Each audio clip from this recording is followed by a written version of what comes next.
Pai, nós te agradecemos em nome de Jesus Cristo por essa tarde. Obrigado, Senhor, pelo privilégio que tu nos dás de nos assentarmos para estudarmos a tua palavra. Senhor, seja misericordioso às nossas vidas. Ajuda-nos a compreendermos as verdades do Senhor, as verdades da tua palavra, para que o nosso coração esteja em ti e a nossa disposição de te servir também. Pedimos, Pai, que assim seja, para a glória de Jesus. Amém. Muito bem, irmãos. Depois de 200 temporadas, Desde setembro, 18 de setembro, se eu não me foi a engano. última aula? Foi, 18 de setembro? exatamente. Rapaz, que férias prolongadas, não? Essa foi.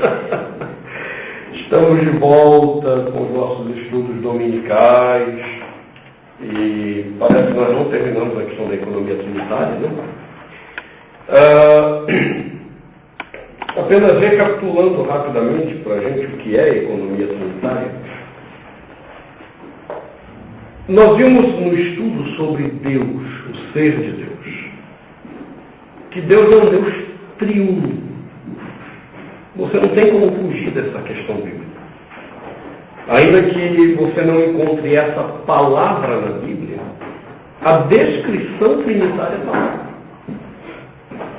Porque o Pai não é a mesma pessoa do Filho, ele não é a mesma pessoa do Espírito, o Espírito Santo não é a mesma pessoa do Filho, ele também não é o Pai, e o Filho não é o Pai, também não é o Espírito, são pessoas diferentes. E ao mesmo tempo a Bíblia diz, só tem um Deus. Ou seja, nós não temos para onde fugir da descrição trinitária. Existe um Deus e subsistem três pessoas. Se nós entendemos Deus como um Espírito, fica fácil entender que nesse Espírito uno existem três pessoas. Agora, se você quer entender Deus com corpo, cabeça, braço, orelha, barba, bigode, aí não dá. É óbvio que a doutrina da Trindade passa a ser um negócio esquisito. E aí nós temos um exemplo claro naquela ocasião, que foi a questão do próprio ovo.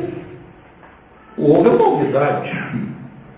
unidade que se constitui de três partes que são distintas umas das outras. Casca, clara e gema são totalmente diferentes uma da outra. Mas o ovo só existe na constituição dos três.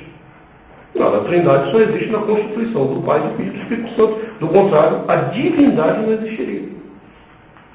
E é assim que a Bíblia descreve. Agora, isso é legal e tal, é interessante, mas a pergunta prática é, qual é a importância de se saber a doutrina trinitária? É apenas uma questão de identificar quem é Deus e como é Deus? Bom, se fosse só isso,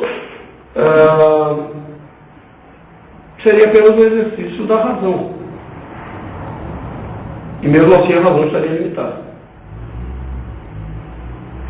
Saber essas coisas deve ser um exercício da vida. E a Trindade, então, se torna para nós um modelo de relacionamento. Porque se nós somos feitos à imagem e semelhança de Deus, como o Gênesis nos diz, o nosso modelo relacional é o próprio Deus. É a maneira como Deus se relaciona com Ele mesmo. Os nossos relacionamentos deveriam espelhar isso. E, lamentavelmente, a gente tem se permitido, nessas últimas décadas, sermos influenciados pela maldição da psicologia, que vem nos dizer que nossos relacionamentos devem ser assim, assim, assim, assim, porque é assim que deve ser. Não. A psicologia trabalha observando comportamentos humanos. Se são comportamentos humanos, temos um problema. Seres humanos são pecadores. Desde quando o comportamento humano pode me ensinar o que é correto? Ou seja, o relacionamento humano não pode me ensinar o que é certo. Ele pode ilustrar o que é certo enquanto ele reflita a glória de Deus. Enquanto ele reflita a imagem de Deus. Enquanto ele reflita a forma como Deus se relaciona. Aí sim, esse comportamento pode até ser observado como ilustração da verdade, mas nunca como a fonte da verdade. Percebe essa diferença? Dá para entender essa diferença? O que a psicologia faz é tomar o comportamento humano para dizer isso é verdade. É por isso que a psicologia vive mudando de opinião. Até a década de 70, o comportamento homossexual era inaceitável e era uma doença na psicologia. Depois da década de 70, passa a ser um comportamento aceitável. E agora não é apenas um comportamento aceitável. É agora um comportamento justificável. Ou seja, os conceitos estão mudando na psicologia. Por quê? O padrão da verdade dela é o procedimento humano. Bom, então se eu tomo a psicologia como referência comportamental, aí complica a minha vida. O que eu hoje vou ensinar para o meu filho, amanhã pode não ser. Quando eu olho para a Santíssima Trindade, não. Aí, em todos os tempos, aquele é o comportamento que Deus espera de nós. O que foi que nós vimos dentro desse primeiro conceito da Santíssima Trindade? A igualdade de ser, apesar da distinção. Pai, Filho e Espírito Santo têm o mesmo ser. E por ser do mesmo ser, eles são iguais um diante do outro. E então eles se respeitam com igual reverência um diante do outro. Mas são diferentes. Por que nós batizamos em nome do Pai, em nome do Filho e em nome do Espírito Santo? Porque eles são iguais, eu não posso batizar só no nome de um. A autoridade que um tem, o outro também tem. Ora, isso tem relações diretas com o nosso relacionamento. Como é que nós nos vemos no nosso relacionamento? Como seres iguais distintos ou como seres distintos sobre o qual alguém exerce poder?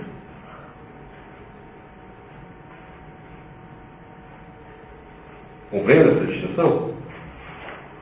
Mas nós não entendemos que nós somos seres iguais. Não importa a ocupação que você tenha. Não importa a grana que você receba. Você não é melhor do que eu. E nem eu melhor do que você. Somos iguais.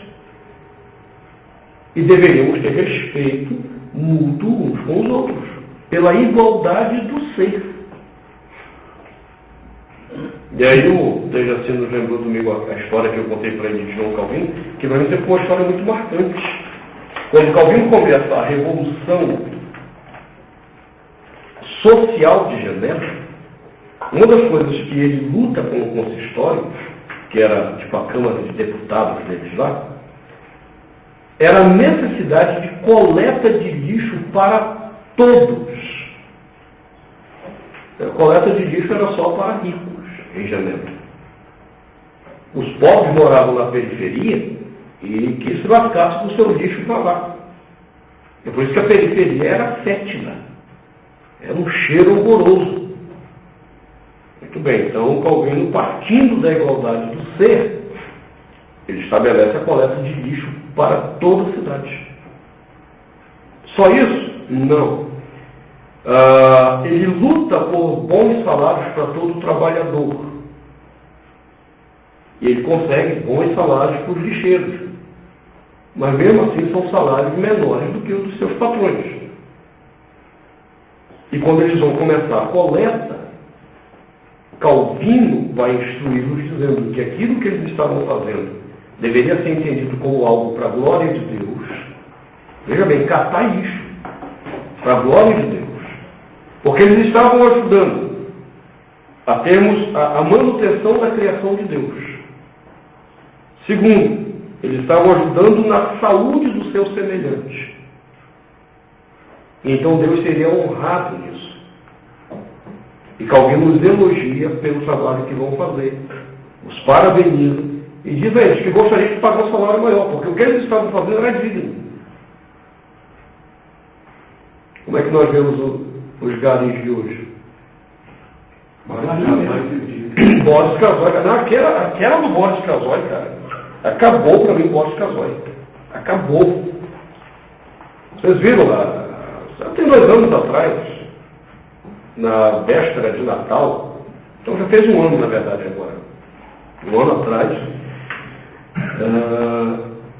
passando lá as comemorações de Natal, alguma coisa, aparece o gari lá dando Feliz Natal, alguma coisa para alguém, né? 2 garis lá.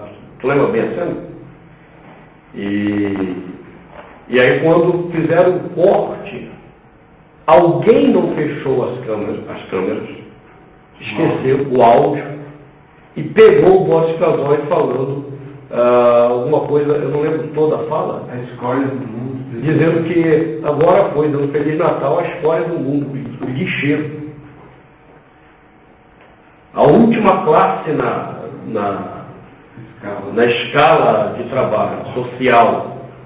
Cara, Joia mostrou para mim quem é esse cara. Alguém que acha que estar na frente de uma televisão e ter uma posição significa ser melhor do que o gari que tira o lixo dele e que com isso evita que se proliferem enfermidades na sociedade. Tão diferente da atitude de João Calvino. Tão diferente. Agora, o que fazia Calvino ter esse coração humilde com pessoas que eram garis? Simples. Esse gari, ele é tão importante quanto eu. Ele é tão imagem de Deus quanto eu. Eu não sou melhor do que ele. Diga, professor. Dessa nada de a sociedade não recolher o lixo dele, vai estar perdendo igual o amigo pior. Sim. Se você não recolher o lixo, está perdendo. Mas observe, é na economia sanitária que nós percebemos esse trato de respeito uns com os outros. Essa percepção da igualdade de ser. Outros ímpios já perceberam isso de forma diferente. Né? Eu não esqueço, para mim é uma comédia, né? Você vê que o ímpio é capaz de perceber isso. Uma vez eu estava fazendo uma viagem, ia pregar em algum lugar, não lembro onde, o ônibus parou, estava de ônibus, e eu fui ao banheiro. Deu uns desarranjos. Eu fui ao banheiro. Quando eu fechei a porta, eu estou lá sentado, que eu olho na porta, sabe que ele tem negócio de filosofar nessas horas, né? E escreve nas portas de banheiro. Aí então estava escrito lá assim: neste momento em que estás sentado, revela-se igualdade no mundo. Pois a mesma coisa que tu faz, outra palavra, obviamente, também faz George Bush lá na Casa Branca. Jorge, cara, é tudo igual. Nós somos todos iguais. A gente reveste de fantasia a importância de alguém. Não somos todos iguais. Como é que nós nos relacionamos? Você pode ver que às vezes no nosso relacionamento familiar nós também trazemos essa pecaminosidade de achar que somos melhores. Nós não nos tratamos com a igualdade. É sempre com um olhar de superioridade.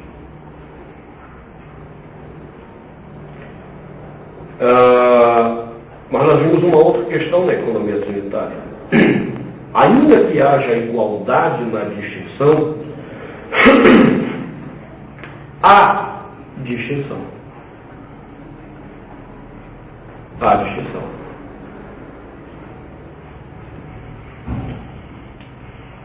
O pai não é o filho. O filho não é o espírito. Nós já vimos toda essa movimentação de palavras. Se há distinção, significa que nós somos incumbidos de tarefas diferentes, de funções diferentes. Nós somos diferentes exatamente para realizar aquilo que o outro que está ao nosso lado às vezes não consegue fazer, ou ele não é apto para fazer. E a Santíssima Trindade, ainda que cada um possa fazer o trabalho do outro, eles designam a si mesmos o que cada um deve fazer. O pai não poderia fazer o trabalho do filho? Poderia. Mas eles, por quê? Porque eles são plenos, eles são perfeitos. Mas eles, na sua perfeição, se designam funções diferentes. E nós? Nós não somos perfeitos. Aí mesmo é que eu preciso do outro para me ajudar naquilo que eu não consigo fazer. Está dando para entender? Até hoje, eu sou uma tragédia para desenhar. Quando meu filho chega assim, papai, desenha um avião para mim, tipo ontem. Ai, meu Deus do céu, pega o meu avião, tu não sabe se é um avião, um cabo de vassoura, o que é. Ainda bem que ele é bondoso e ele consegue ver o avião. Eu sou uma tragédia, não sei fazer isso. Outros fazem com perfeição. Ora, Deus nos capacitou com dons diferentes, exatamente para que nós nos auxiliássemos na nossa distinção. E nessa distinção cumpríssemos a missão do reino de Deus, que é manifestar Deus para a nossa cultura. Manifestar a glória de Deus para a nossa cultura. Deus nos fez diferentes. Consequentemente, se ligar um ao outro, né? Vamos se aproximar mais um ao outro, Sim. se ligar um ao outro. Sim, porque nós precisamos estar um com o outro. Nós não fomos criados para o isolamento. Deus não nos criou para isso. Por outro lado, eu não consigo viver plenamente sozinho em mim mesmo. Eu sou autossuficiente de mim mesmo. Você não consegue. Se você vive sozinho, você vai ser uma pessoa atribulada. É tipo os ascetas do deserto. Quando surgiu um movimento asceta, que é aqueles caras, não, nós vamos nos isolar do mundo, vamos ser santos, e eles vão para as montanhas, esses caras eram perturbados.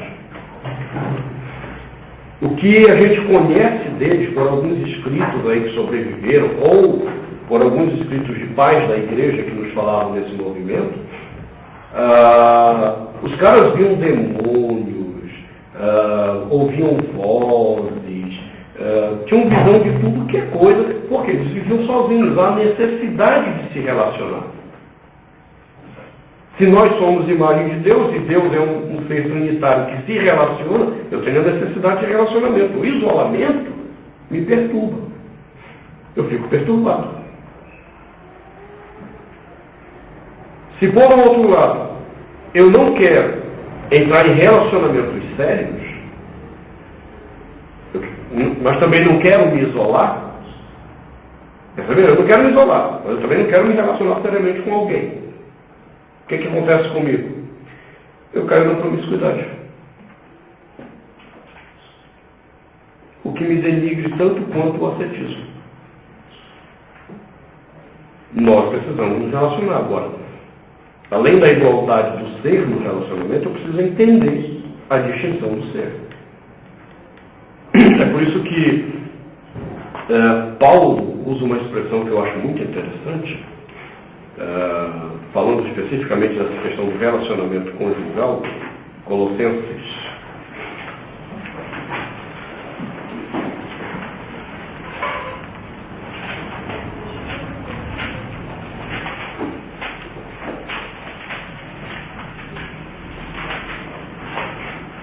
Colossenses, capítulo 3.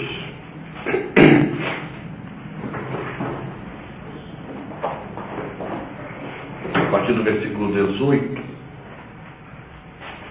Paulo bate numa tecla já conhecida, mas há um detalhezinho que eu acho interessante nesse texto de Colossenses, quando ele diz: esposas, sede submissas ao próprio marido, como convém no Senhor. Maridos, amai vossa esposa e não a trateis com amargura.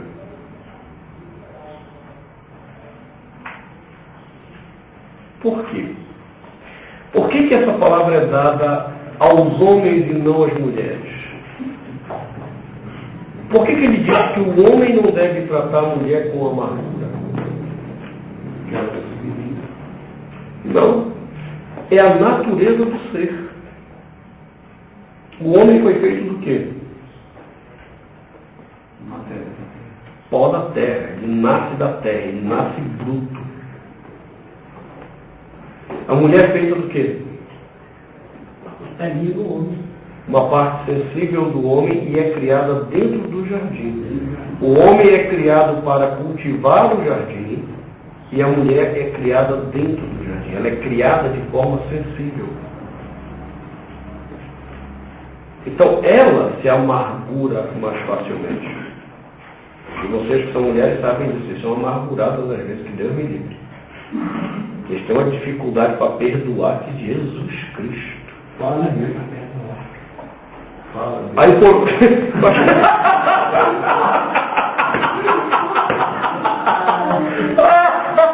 Ainda bem que a minha mulher não está aqui para ouvir isso.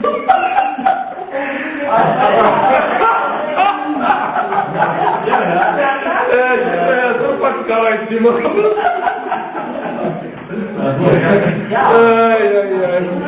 Mas é engraçado, realmente as mulheres têm mais dificuldade de perdoar, elas são amarguradas facilmente. Agora, se nós sabemos disso, o que é que Paulo diz? Não tratem com amargura, porque é da natureza da mulher. Pedro vai ser um pouquinho mais específico, tratando da mesma questão. 1 Pedro.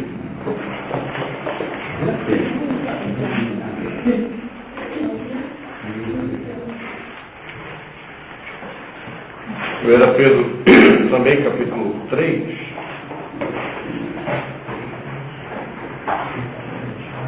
Versículo 7. Ele diz: maridos,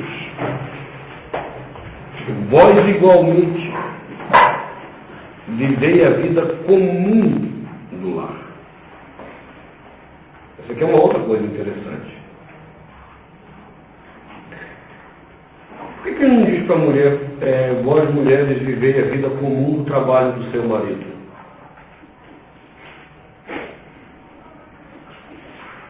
Biblicamente, eu já disse a vocês, quem tem que trabalhar e sustentar a casa é o homem.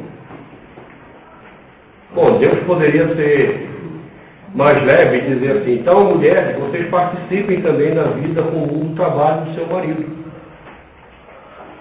Que já é pesado. Aí Deus ainda diz assim, e vivam a vida comum do lar. Lá na café e cozinhar também.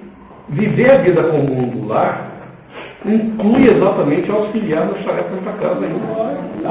Minha esposa está lotando toda a aula hoje. Por uma questão de justiça para Deus. Eu vou dizer essa agora, por questão de justiça, fala Deus. O homem tem que participar da vida comum do lar, que é auxiliar nas tarefas domésticas. Agora, por que essa carga é jogada no homem, se ele já vem de um trabalho pesado? A descansar.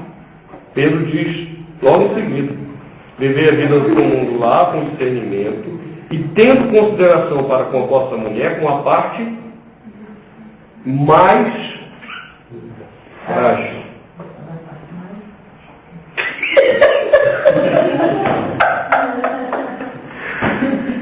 Biblicamente eu não tenho para onde fugir, eu não posso exigir que a minha esposa tenha a mesma força de trabalho que eu tenho. Eu não posso exigir. Há distinções de ser. E a economia trinitária, a maneira como o Pai, Filho e Espírito Santo se relacionam, eles me mostram que as tarefas são divididas. Mas o terceiro ponto da economia é que ainda que as tarefas sejam divididas, eles cooperam entre si. E aí Paulo está exigindo isso, Pedro está exigindo isso, e a Bíblia toda exige isso da parte mais forte, que é a masculina. Não tem como você fugir disso. Deus nos fez mais fortes. Nós somos brutos, porque somos da terra. A brutalidade só não precisava ter em relacionamento. A brutalidade era para força. O problema é que o pecado nos fez brutos relacionalmente. Lembre-se que Adão era bruto, mas fazia poesia e música para sua mulher. Então Adão era um bruto sensível. E não era gay. Os brutos também amam. Eu ouvia, os metaleiros também amam, os brutos também amam, né? O pecado fez com que o homem se embrutecesse como ser. Mas a graça de Cristo deve restituir em nós a capacidade de compreendermos a distinção do ser e o envolvimento da cooperação. Então não pense que isso é fácil, porque meu coração pecaminoso é que reage todas as vezes que a minha esposa me pede para lavar a louça. É o meu coração pecaminoso que reage. Eu odeio lavar a louça. Agora, o que é que meu coração justifica para mim? Pô, tu já fez isso, já fez essa parte dela, ela que lava a louça. Pô, e ainda que seja a atribuição dela da casa, é interessante que a Bíblia ainda me manda ajudar na casa. A economia trinitária é assim, o pai age e interage com o filho na missão dele. O filho age e interage com o pai na missão do pai. O pai e o filho agem e interagem com o Espírito Santo na missão dele. Agora só tem um detalhe. Na Trindade Santíssima, eles não precisam que um interfira no outro. Eles poderiam fazer plenamente. Mas eles nos ensinam, por meio do relacionamento trinitário, a necessidade de interagirmos com a tarefa do outro. Para que o nosso mundo seja suportável. Do contrário, não será suportável. Então, esse aspecto da economia trinitária, da distinção do ser, ele é importante. Nós temos que aprender isso. A olhar o outro a partir do ser, da sua missão, da sua tarefa. E olhar para mim mesmo a partir da minha missão, da minha tarefa, interagindo com ele, com o meu semelhante. Como é que eu interajo? Isso não é só o esposo e a esposa, mas eu interajo com o meu filho nesse processo. Como é que eu interajo dessa forma com o meu patrão?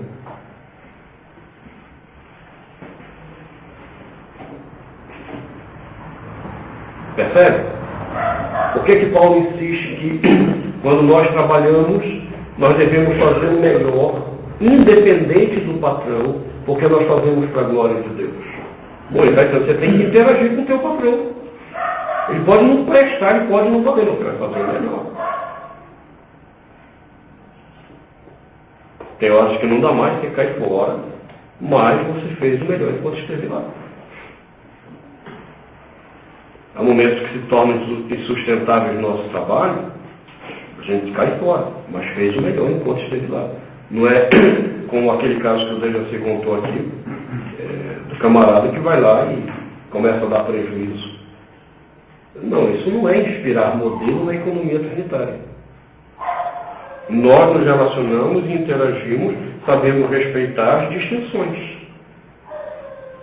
E cooperamos com todos. Então isso vai em tudo que você estiver fazendo.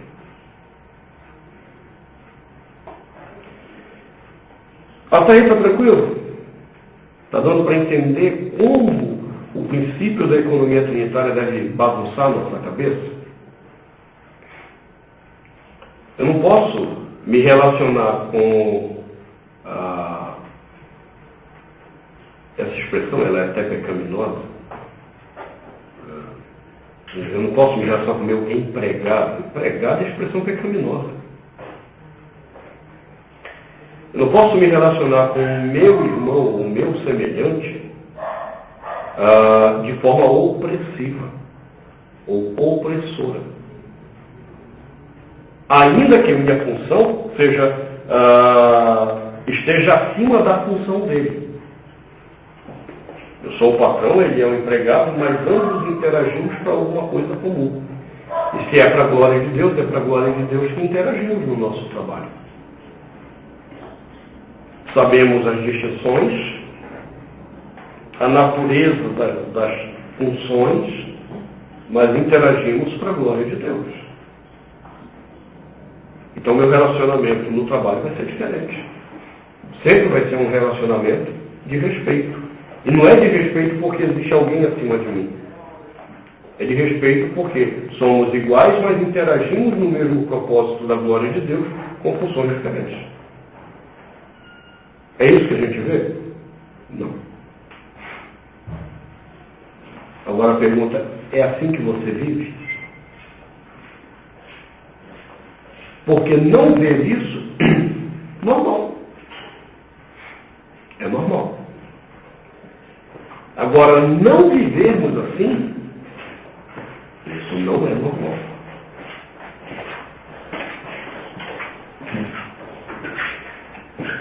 Está dando para compreender até aí? Alguma dúvida sobre esse ponto? Mas aí nós chegamos numa outra questão.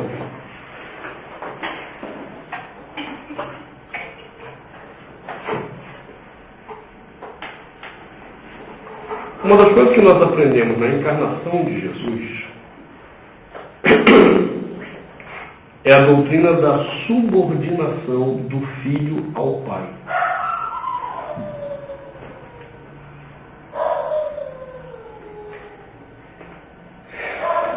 Quem é maior?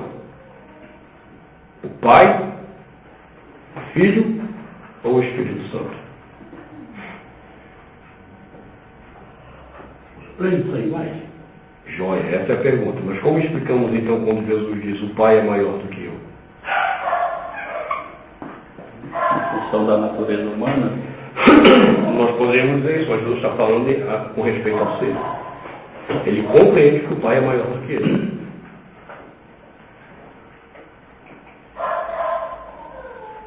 Eles são iguais, mas como é que nós explicamos essa coisa de que um é maior do que o outro? Tem razão da função, da unidade. Joia. Como eles ocupam funções diferentes, e no conselho deles, e aí é o grande mistério, que é o chamado conselho trinitário, eles definiram que o Pai teria aquela função, o Filho aquela, o Espírito aquela, e eles se submeteram, o Filho e o Espírito, à autoridade do Pai, ainda que sejam iguais. Tem um acordo entre eles. Há um acordo entre eles e que eles respeitam e se amam do mesmo jeito. É desse modelo de que o pai é maior do que o filho que vem a instrução bíblica.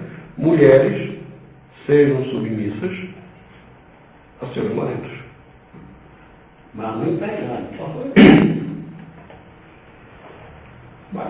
Se você está entendendo o que é economia trinitária, é óbvio que você não vai pensar na esposa como empregado. Agora, é óbvio para nós que estamos entendendo isso. Foi óbvio para muita gente, não, até hoje tem marido que acha que o papel dele é mandar e desmandar na mulher. Até hoje tem homem que acha que isso pode ir além e ele pode pegar e arrebentar a cara da mulher e bater na mulher. Ele é maior do que ela. Ele não entendeu o princípio. São iguais. Mas para que alguma coisa caminhe numa direção, alguém tem que ser o cabeça dessa direção. Alguém tem que ser o cabeça. Quem é a força bruta? Ok, quem que está pronto para levar a paulada? É óbvio que é o homem. Ele foi constituído por Deus para levar a paulada. Veja Gênesis 3. Olha quanto tempo Deus gastou dando maldição para ela. Agora, olha quanto tempo Deus gastou para dar uma maldição do homem. É o dobro de tempo narrativo do que o tempo de Eva. A paulada para o homem foi maior do que o da mulher. Quando Paulo exorta mulheres, capítulo Efésios 5, sejam submissas aos seus maridos. Paulo gasta 2 versículos e meio para falar isso com as mulheres. Quando ele vai falar do homem em seguida, ele gasta 9. 3 vezes mais para exortar o homem. Porque nós fomos constituídos para levar a palavra. A maldição do pecado, nós, homens, fomos constituídos para levar a pancada da coisa.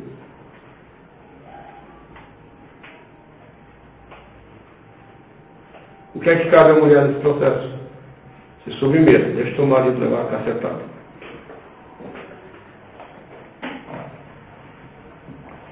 Você está entendendo? Isso quer dizer, a mulher não pode participar das decisões? Pode. Ela pode intervir pedindo diálogo? Pode. Mas a quem cabe a decisão? Ao homem. É o homem que tem que decidir. E se ele estiver errado, a porta dele é larga para tomar as porradas de Deus mesmo. É para isso. Porque se eu tomo a decisão errada, Deus vem sobre mim com juízo. É por isso que no Antigo Testamento o homem é entendido também como sacerdote da sua casa. Quem é o responsável pela vida espiritual da família? É o homem. Mulheres sejam submissas. Onde nós encontramos esse modelo? Dentro da própria Trindade. Eles são iguais, mas o Filho se submete de bom grado ao Pai. E o Espírito? O Espírito é o melhor exemplo. O Espírito se submete ao Filho e ao Pai.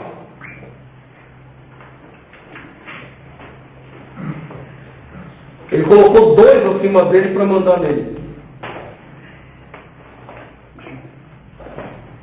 Mas ele não é igual? A autoridade dele não é igual do pai e do filho? Sim. Mas ele se submete ao filho e ao pai.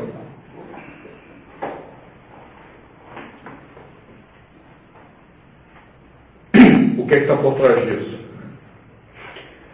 A preocupação que a glória de cada um deles seja manifesta. O Pai, o Filho me revela o Pai. O Espírito me revela o Filho.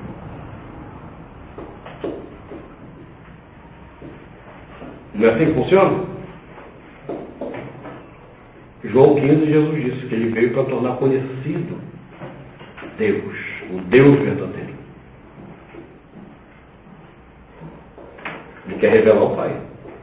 Se ele não mostra, não usa o Pai. Rapaz, eu estou com tanto tempo com vocês. Olha para mim que você já vai ter a revelação do Pai. E o Espírito é enviado pelo Filho. Para quê? É para fazer conhecido Jesus, para glorificar Jesus.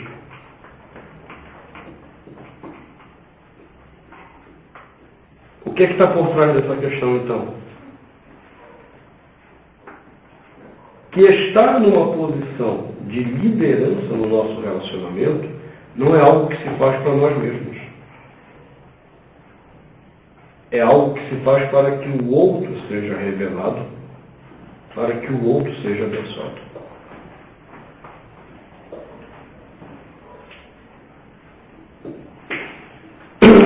Eu não sei se porque eu aprendi isso muito cedo, é uma coisa muito natural na minha vida isso. José até me cobra essa questão às vezes.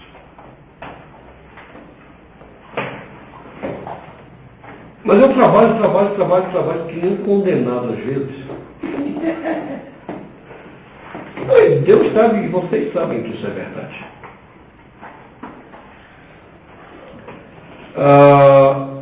Mas eu não tenho prazer em sair numa loja e dizer, vou comprar esse sapato, esse tênis para mim, essa camisa para mim. Não tenho esse prazer. Mas você quer me ver feliz? É quando eu posso comprar para o meu filho, para minha esposa, posso dar de presente para alguém, isso me dá prazer. Ficar numa fila, esperar pagar? Não, isso não me dá prazer não. E eu preciso orar ao Senhor, porque ontem eu descobri que eu sou amaldiçoado nesse negócio de fila mesmo, não tem jeito. Toda vez que chega a minha vez, alguma coisa acontece. É impressionante. Ontem eu entrei numa fila para pagar um negócio, a fila estava dando uma beleza. Quando chegou na minha vez, a caixa que ia me atender saiu para fazer não sei o quê. As outras duas deu pau na máquina delas. E a fila ficou parada quase uns 20 minutos e eu lá. Há uma maldição, não é possível. Eu tenho que fazer uma quebra de maldição desse negócio. Mas voltando a essa questão. Ou seja, você trabalha para ver no outro que você lidera a bênção de Deus. E Paulo é muito mais doido nesse negócio. Paulo, para mim, sempre foi um desafio pessoal ao cristianismo para mim. Efésios 4, ele diz que a nossa nova vida em Cristo impõe uma série de novos comportamentos. E aí um dos comportamentos é, o que furtava, não furte mais. Bom, até aí tudo bem, o cara é ladrão, deixou de ser ladrão, aleluia. Espero que ele não roube mesmo, tenha parado com a bandidagem dele. Mas Paulo não se contenta com isso. Paulo diz, não furte mais, antes trabalhe para ter com o que acudir ao necessitado.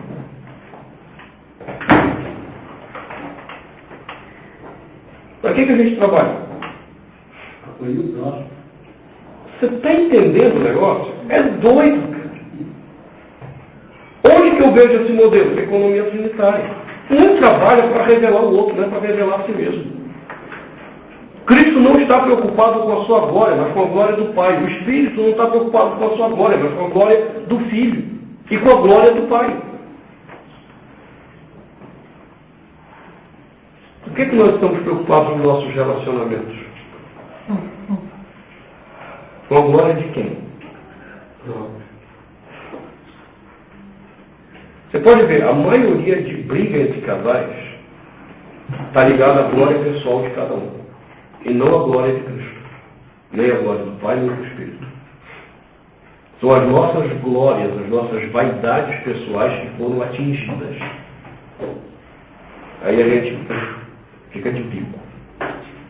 Vaidades pessoais. Na Santíssima Trindade não existe isso. Ainda que sejam iguais, eles compreendem a necessidade de subordinação entre eles. Só que o pai não está subordinado a ninguém. E nem por isso existe ciúminho do filho com o espírito com isso. Antes, pelo contrário, alegria. Eu fico pensando no Espírito Santo. Do ponto de vista humano, eu diria, nossa, coitadinho do Espírito Santo. Porque o filho revela o pai. O Espírito revela o Filho e o Pai. Quem revela o Espírito?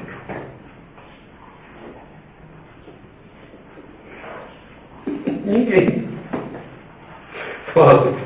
Será que por isso blasfemos contra o Espírito Santo é quem tem vergonha? Cara, há algumas questões que sempre será uma incógnita, mas essa é uma das questões. Por que contra o Espírito Santo é imperdoável? Talvez porque tenha sido o que mais tenha se subordinado, eu não sei, mas é uma possibilidade. Foi o que mais se subordinou em todo o relacionamento trinitário. Então, para o pai e o filho é inconcebível que blasfeme contra ele. Você é blasfemo. É você atribuir a glória de Deus ou a glória do Espírito a Satanás. Isso de uma forma consciente, num processo consciente. É imperdoável. Isso é imperdoável. Mas o que ficar bem? Não tem perdão. Eu já disse para vocês por isso que bruxos de que são de fato não se convertem. Se eu ouvir a história de ex-bruxo convertido, é mentira. É o capeta enganando a igreja. Esses bruxos que falam que é ex-bruxo, É mentira. Eu já disse, ou eles estão mentindo, no sentido de que eram ex-bruxos e nunca foram ex-bruxos de fato, mas aí passaram a usar esse termo para ganhar dinheiro nas igrejas, ou eles de fato são ex-bruxos. E aí estão mentindo na igreja que é para perverter a verdade de Deus nas igrejas.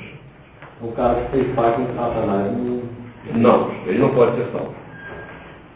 Não pode porque um dos rituais do pacto satânico de bruxaria é exatamente uma blasfêmia consciente contra o Espírito Santo. Isso é pesado. Só para ilustrar isso, eu falei isso há uns meses atrás numa igreja neopentecostal. Foi intencional? Foi intencional, é porque é hiper mega blaster plus pentecostal. Neopentecostal. Hein? Foi remixagem. Não foi remixagem. E isso causou um escândalo para eles, quando eu disse que bruxos não se convertem. E o pastor deles ficou assim assustado, né? Não falou nada. Até que eu já acho que era a quinta vez que eu estava indo lá, estava dando um curso para eles. São essas igrejas que a gente vai lá, bate, os caras convidam de novo, eu não entendo, mas tudo bem. E aí, quando foi na semana seguinte, antes de começar a aula, o pastor dessa igreja pediu a palavra para voltar esse ponto do bruxo. Ele diz o seguinte, que ele trabalha numa repartição pública cujo colega dele é um bruxo. E o cara é assumido. E ele foi conversar com esse amigo dele, esse colega, esse não amigo, né? Esse colega, para saber se aquilo que eu tinha dito procedia. E aí ele olhou para esse pastor, deu uma risada e disse assim, esse pastor aí sabe o que ele está falando. Eu sou bruxo, cara. Você sabe disso. Para fazer o ritual de bruxaria, eu tive que ler a Bíblia 15 vezes. Numa sequência só. Para então poder fazer o pacto satânico, e um dos rituais é a blasfêmia consciente agora contra o Espírito Santo. Eu já li a Bíblia, sei ela de quais salteado, posso blasfemar contra o Espírito.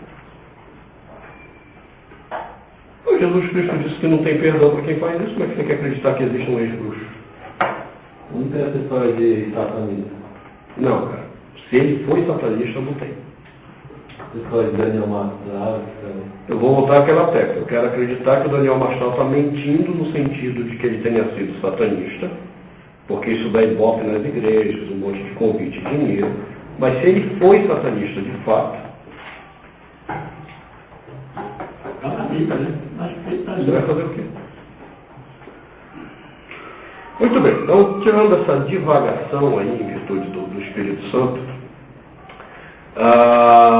eu acho sempre interessante que ninguém revela o Espírito. Mas você quer ver como isso funciona na vida cristã? Eu não tenho a menor dúvida que quando eu chegar no céu, um dos caras que vai ter o maior galardão no novo céu e na nova terra chama-se Barnabé. E se bobear, um galardão maior que de Paulo, Pedro e todos os apóstolos. O que você sabe de Barnabé? Bom, a gente só sabe lá em Atos que quando os irmãos estavam passando fome, ele pegou, vendeu tudo que ele tinha e levou a igreja para que fosse repartido entre os pobres da igreja. E ele vendeu tudo mesmo. Depois a Ananias e Safira quiseram dar uma de gostosões, dizendo que fizemos a mesma coisa. Estavam mentindo que eles venderam uma parte e outros ficaram com eles. E aí foram amaldiçoados pelo Senhor. Mas eu nunca tinha pensado em Barnabé. Até um dia que eu estava num churrasco. Você vê que até na carnalidade Deus fala conosco. Eu estava no churrasco de pastores lá em Tietê, a gente comendo uma carninha aqui, um vinhozinho lá, né? Isso porque os pastores lá diziam que sua igreja era pecado, né? Mas sem vergonha, rapaz. Escondido tomavam um vinhozinho. E um deles, a gente falando sobre essa coisa do nosso conceito de ser o maior e tal, um deles fez uma observação sobre Barnabé que mudou minha percepção sobre Barnabé. Ele disse, o que a gente sabe de Barnabé? Bom, a gente sabe que ele fez isso, trabalhou com Paulo numa viagem missionária, depois sumiu no mundo com Marcos, e depois Paulo está pedindo para enviar Marcos. Quem foi que acolheu Paulo quando a igreja não o queria? Desconfiava dele. Quem apostou em Paulo? Barnabé. Joia, agora Paulo se tornou um grande pregador. Aí ele está em uma viagem missionária. Aí tem um garotinho lá meio assustado com a viagem, que pede para voltar, pede para sair. Ele vai embora. Paulo fica revoltado com esse moleque. Paulo não quer mais nem ver esse moleque perto dele para outras viagens. Tanto é que ele chega a brigar com Barnabé quando vai começar a terceira viagem missionária, e Barnabé quer levar esse moleque. O irmão Marcos. Quem é o escritor do Evangelho? O mesmo Marcos. Que Paulo um dia mandou embora. Quem foi que acolheu esse moleque? Quem discipulou esse moleque? Quem está por trás de dois grandes homens da teologia cristã e de dois livros inspirados? Por trás de Paulo, por trás de Marcos. Quem é conselheiro de Pedro na igreja de Jerusalém? Barnabé.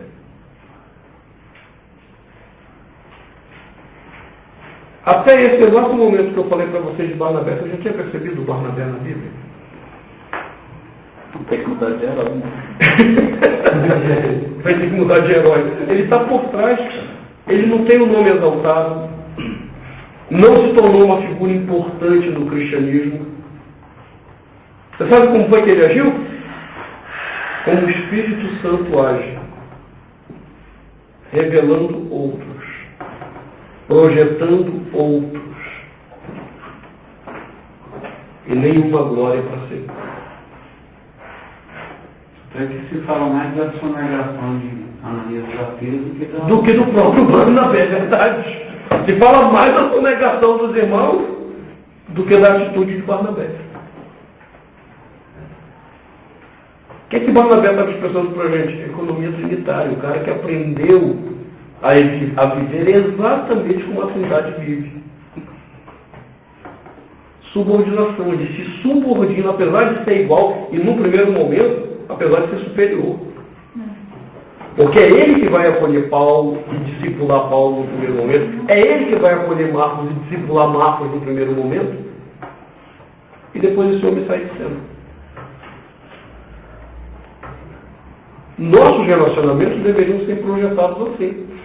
Bom, eu vou respeitar a autoridade que o outro tem sobre mim, ou eu vou me subordinar a isso que Deus exige de mim no relacionamento, para que veja a imagem de Deus refletida na vida do outro. Só que nós não fazemos assim. Nós sempre queremos projetar a nossa própria glória, a nossa própria imagem, nosso próprio direito, nossa própria justiça. Coração pecaminoso. Difícil. Agora, quanto mais nós nos espelharmos na Trindade, mais vergonha nós sentiremos do nosso pecado. E quando você se espelha na psicologia comportamental, você vai achando tudo certo, tudo justo, lindo e maravilhoso. Quando você se espelha na maneira como a Trindade Santíssima se relaciona, a gente passa a ter vergonha de nós mesmos.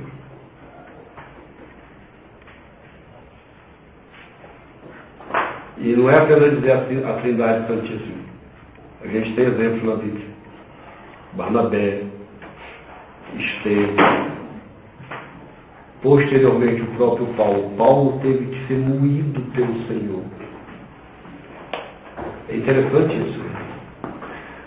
Deus usa grandemente Paulo, mas Deus tem que moer Paulo todinho. Paulo diz que ele recebeu um espinho na carne, mensageiro de Satanás, em virtude do que ele viu, para que ele não se ensoberbecesse. E Paulo era soberbo.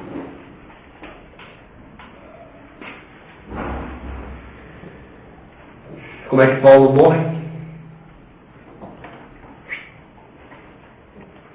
Decapitado. Devorado. Depois de apanhar pra caramba. Pelo menos 3 prisões. É interessante, Deus às vezes tem que sair quebrando a gente enquanto a gente não se espelha nesses princípios tão simples. Tão simples. Da economia trinitária no nosso relacionamento.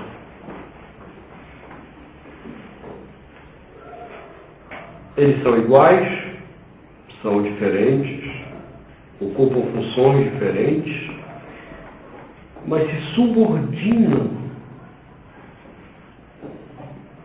de uma forma muito interessante.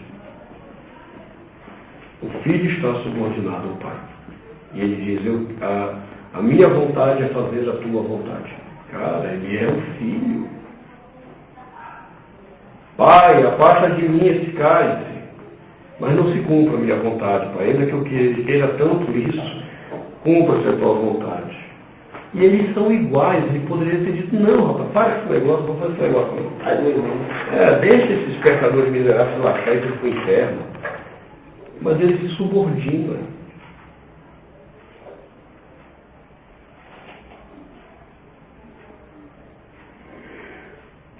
Qual é o modelo que eu quero ter de relacionamento? Qual é o modelo que você quer ter de relacionamento? Um modelo humanista, carregado de pecaminosidade? Ou um modelo do relacionamento trinitário? Nós fomos feitos à imagem de Deus, de tal forma que o nosso coração só vai se aquietar quando a gente conseguir viver o relacionamento que a Trindade guarda entre si nos nossos relacionamentos.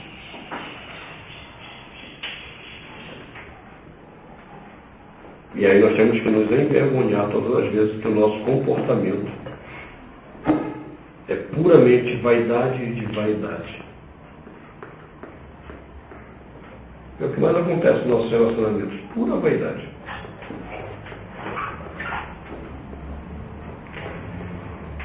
Que o exemplo da Trindade Santíssima nos inspire a vida. Inspire o coração e nos faça corar de vergonha várias vezes, até que aprendamos a viver como Deus vive, não apenas como Ele nos manda. Deus não nos manda viver aquilo que Ele não vive. Deus não nos manda nos relacionarmos diferente daquilo que Ele, Deus, se relaciona. A gente corre de vergonha várias vezes, até que aprendamos isso. Amém? Amém. Vamos nos preparar.